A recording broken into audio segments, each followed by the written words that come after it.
Doctor Mohammad ইউনূসের নেতৃত্বে অন্তর্বর্তীকালীন সরকারের ১৭ উপদেষ্টা শপথ নিয়েছেন। বৃহস্পতিবার রাতে বঙ্গভবনের দরবার হলে তাদের শপথ পাঠ করান রাষ্ট্রপতি মোহাম্মদ শাহাবুদ্দিন। এই ১৭ জন উপদেষ্টার তালিকায় একজন আলেমও রয়েছেন। বাংলাদেশের ইতিহাসে এবারই প্রথম কোনো আলেম সরকারে উপদেষ্টা হিসেবে জায়গা করে নিলেন। অন্তর্বর্তীকালীন সরকারে জায়গা করে নেওয়া এই আলেমের নাম ডক্টর আফম খালিদ হোসেন। তার পুরো নাম আবুল ফয়েজ মোহাম্মদ খালিদ হোসেন, তবে তিনি ডক্টর আফম খালিদ হোসেন নামেই বেশি পরিচিত। ১৯৫৯ সালের ২ ফেব্রুয়ারি চট্টগ্রামের সাতকানিয়া উপজেলার মাদারশা ইউনিয়নের মক্কার বাড়ির এক সম্ভ্রান্ত মুসলিম পরিবারে জন্মগ্রহণ করেন তিনি।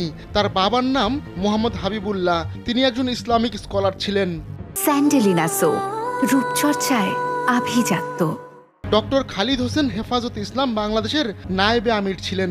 বর্তমানে তিনি ইসলামী আন্দোলন বাংলাদেশের শিক্ষা উপদেষ্টা, মাসিক আত-তাওহীদের সম্পাদক, বালাগুস সরকের সহকারী সম্পাদক এবং আন্তর্জাতিক ইসলামী বিশ্ববিদ্যালয় চট্টগ্রামের Quranic sciences and Islamic studies বিভাগের অতিথি শিক্ষক হিসেবে কর্মরত রয়েছেন।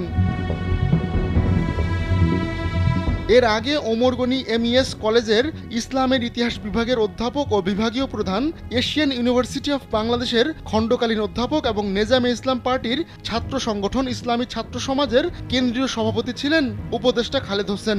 বিশ্ব মুসলিম লীগের মুখপত্র the World Muslim League Journal সহ বিভিন্ন সাময়িকীতে ২০০-রও বেশি গবেষণাধর্মী নিবন্ধ লিখেছেন তিনি। উপদেষ্টা খালিদ হোসেনের শিক্ষাজীবন শুরু হয় বাবুনগর সরকারি প্রাথমিক বিদ্যালয়ে।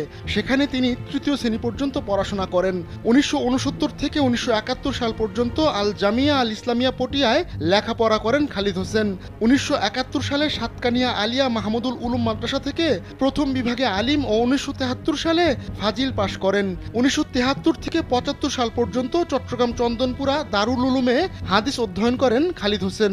১৯৭৫ সালে বাংলাদেশ মাদ্রাসা শিক্ষা বোর্ড থেকে কামিল পাশ করেন তিনি।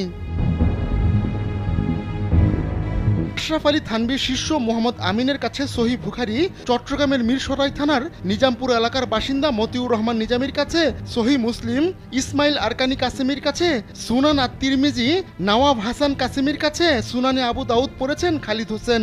১৯৮২ সালে তিনি চট্টগ্রাম বিশ্ববিদ্যালয়ের ইসলামের ইতিহাস ও সংস্কৃতি বিভাগ থেকে অনার্স ও ১৯৮৩ সালে একই বিষয়ে এমএ পাশ করেন। পরে ২০০৬ সালে একই বিশ্ববিদ্যালয়ের স্কলারশিপ নিয়ে হযরত মুহাম্মদ সাল্লাল্লাহু আলাইহি সাল্লামের খুতবা, একটি সামাজিক সাংস্কৃতিক গবেষণা, এই বিষয়ের উপর পিএইচডি অর্জন করেন উপদেষ্টা ডক্টর আফম খালিদ।